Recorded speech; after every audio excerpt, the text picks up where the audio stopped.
Hey everybody, Patrick Manchester with Red Rock Realty. Today I want to answer a question that I get asked a lot, especially when I'm talking about my background in investment real estate. A lot of people ask me who actually sells to investors, and what situation would it make sense for somebody to accept a cash offer and maybe an offer that's less than their house is worth. So that's what I want to talk about today, so let's jump right in. So I've been buying and selling investment property for 8 years here in El Paso County, Colorado Springs Monument. And the biggest thing that I've taken from that experience is that there's not one type of person that turns into my client more than another. Who sells to investors? It's honestly people just like you. My clients have come from all walks of life, every different profession.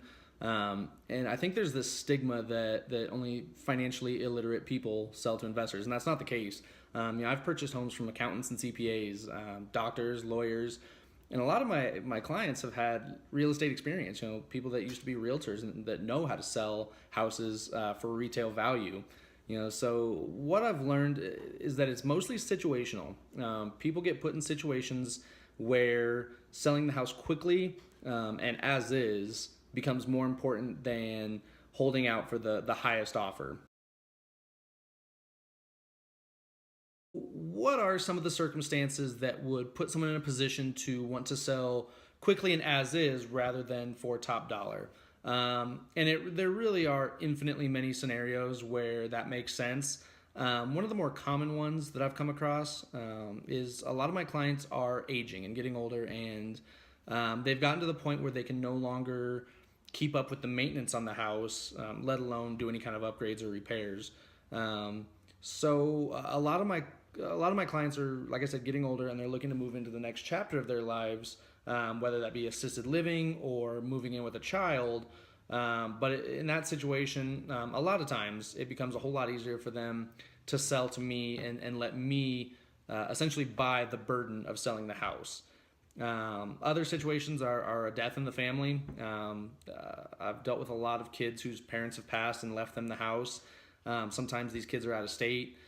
They don't have the time to fly back and forth and fix up the house to sell it, or even just fly back and forth just to deal with realtors to get it sold. So a death in the family sometimes causes a situation where there's a house that's unwanted, or it's kind of a headache, and they just want to be done with it. So they'll accept a cash offer from us just to get it done. Sometimes job loss. If you've lost your job and your ability to make the payments, and suddenly you need to get the house sold without making the next two or three payments, sometimes it makes sense for me to come in and buy that house from you. Declining health is another one. Being in Colorado, I've seen where people can't handle the altitude anymore, and their health is declining by the day. They need to get rid of that house. They can move on to a lower altitude, and be healthy again. So there's a good number of my clients that have been in that situation, and we were able to help them out and get them onto a lower elevation. Another one that's there's been a handful of them. It's people just looking to free up money for other projects, or other investments. Sometimes they have this house and it's not returning as much money as they thought it would. I'm talking about rentals. So I've purchased a lot of rentals from people that were underperforming, or they didn't want to be a landlord anymore. So sometimes they get the tenants out, and then we buy a vacant house. And sometimes I've inherited tenants, subject to the lease that's already in place. And sometimes they're long-term tenants. I've bought properties where, tenants were on a 3 or 4 year lease, and we've taken over that lease after buying the house from the original owner. So, like I said, there's a million different scenarios. It doesn't have to be an ugly house either. I've purchased pretty houses from people that just want to be done with them. A handful of my clients did mention that they just didn't want to go through the brain damage of interviewing realtors and staging the house and letting multiple families come in and kick the tires, so to speak, and they just wanted to be done with it. So a lot of people had great looking houses, and they just wanted to be done and not go through the whole dog and pony show of listing and selling their house and waiting for a 30 or a 45-day offer to close. One of the things that comes up quite a bit, especially when I'm at someone's house or right after I've given them my cash offer, is the question of couldn't I get more for it if I sold it for sale by owner or listed it with a realtor? And 100% of the time, I tell folks absolutely. You would absolutely get more for the house, even after commissions and closing costs.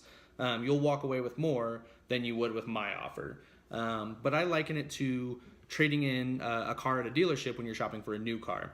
The trade-in value that you get from the dealership is absolutely lower than you could get if you were to go put new tires on or paint the exterior, clean up the interior, or fix the door dings and clear whatever's causing the check engine light.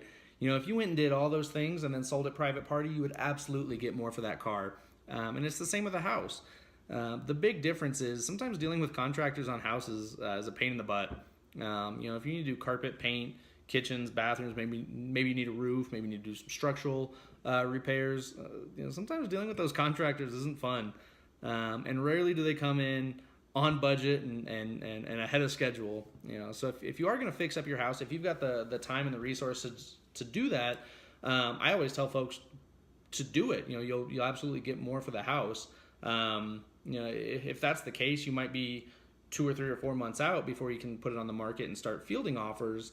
But if you've got the time and the financial resources to do that and wait for a higher offer, you will absolutely walk away with more than you would with my offer.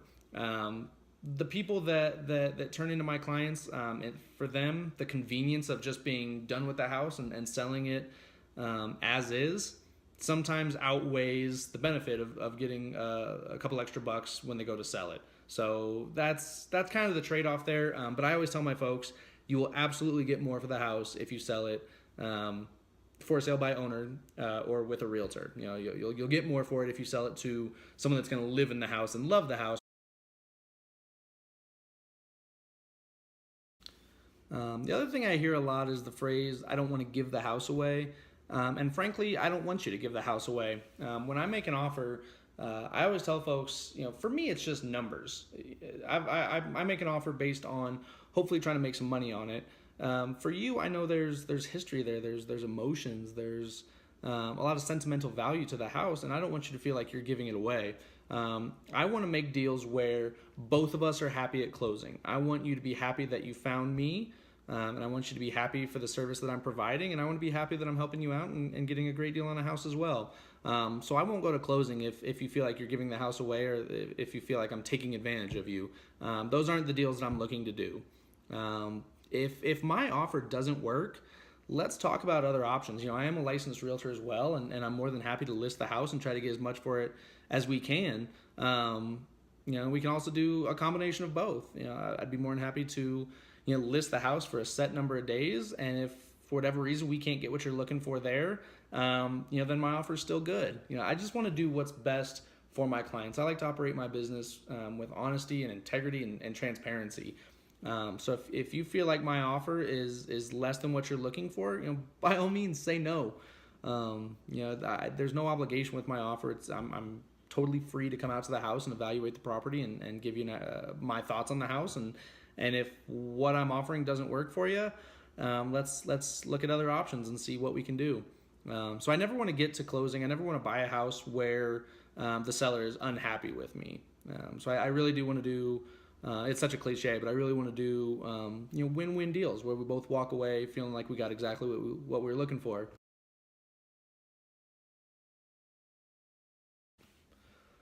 So along those same lines of making sure that my clients are happy, I want to make sure that my clients are comfortable. So if my offer is acceptable, I like to walk my clients through almost every line of every page of every document that we're going to sign. And really make sure that they're comfortable with what's in there. I don't want anybody signing anything and not knowing what's about to happen. The other thing I like to do is before you sign anything, I'll build in a couple of days into the contract where before you sign anything, you can have an attorney, a CPA, a realtor buddy, just anybody else, or even if you just want a couple more days to read through what's in there. I build in those days so that you can have that time to really make sure that you're comfortable with everything that's in the contract. Going further, if you do sign the offer and we move forward with the purchase of the property, I will walk you through every step. I like to keep in constant communication and make sure that you're always aware of what's going to happen, so you don't get blindsided with anything.